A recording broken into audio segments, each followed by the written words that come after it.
how to multiply fractions.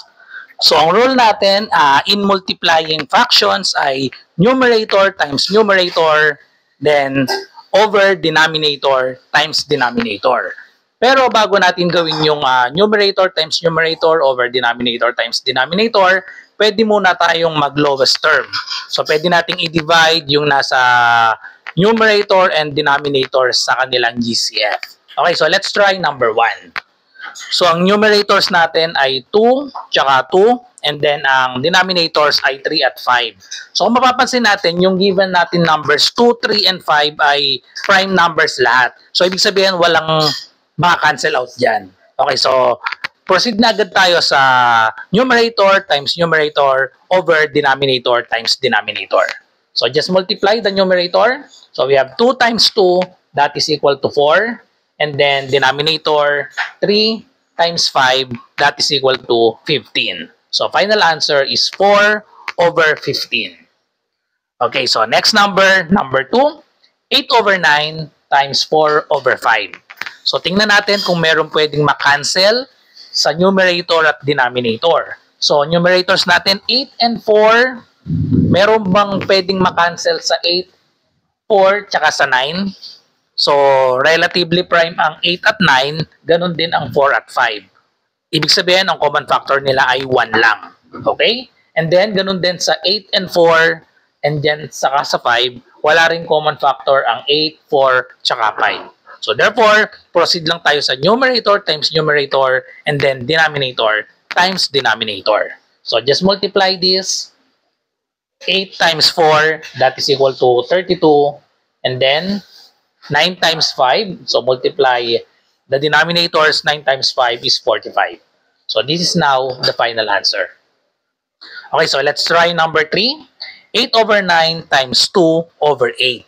So makikita natin merong 8 sa numerator and then 8 din sa denominator. So doon pa lang pwede nating i-cancel yung 8 dahil parehas meron sa numerator and denominator. So cancel na natin yung parehas na 8. So, ang matitira na lang, so pag nag-cancel out tayo, ibig sabihin nun may 1.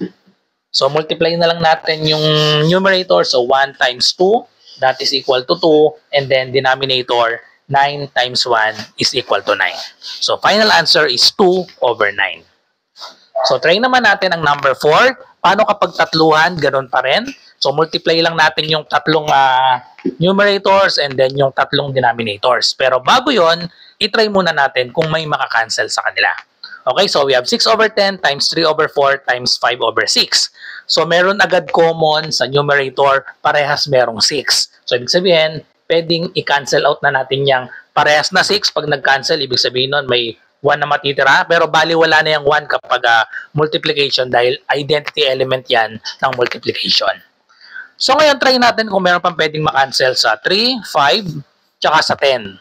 Okay, so pwedeng makancel out yung 5 tsaka 10, i-divide natin parehas by 5. So, 5 divided by 5 is 1. 10 divided by 5 is 2. Okay, so ngayon ang numerators natin ay 1, 3, at 1.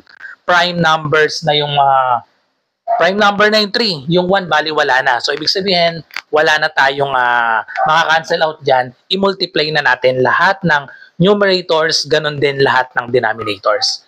So, numerators 1, 3, at 1. So, pag minultiply, 3 na lang yan.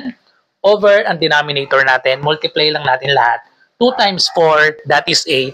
Times 1, 8 pa rin. So, final answer is 3 over 8. Okay, so next number, so we have 4 over 9 times 6 over 8 times 3 over 4. So, meron parehas na 4. So, diretso i-cancel na natin yung 4.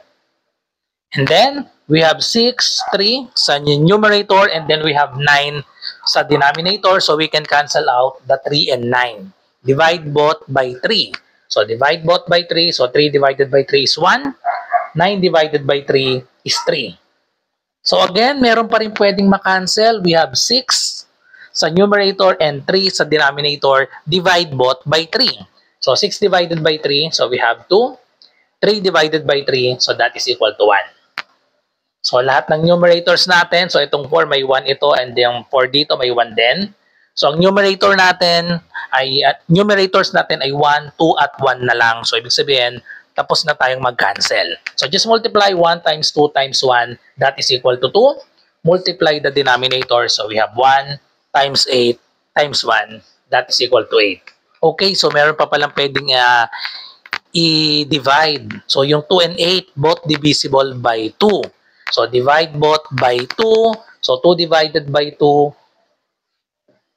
And then 8 divided by 2. So, ang final answer pala natin dito is 2 divided by 2, 1. And then 8 divided by 2 is 4. So, 1/4 is the final answer. So, i-try nyo naman ang number 6. Comment your answer.